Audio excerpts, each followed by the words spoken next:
Ito yung laman ng kanilang empanada. Dito nga lang napansin ko sa empanada nila, ano, halo ng papaya at ano tawag ito? Repolyo.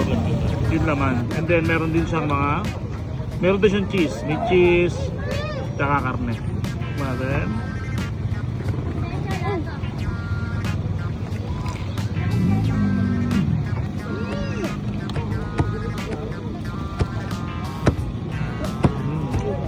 double cheese.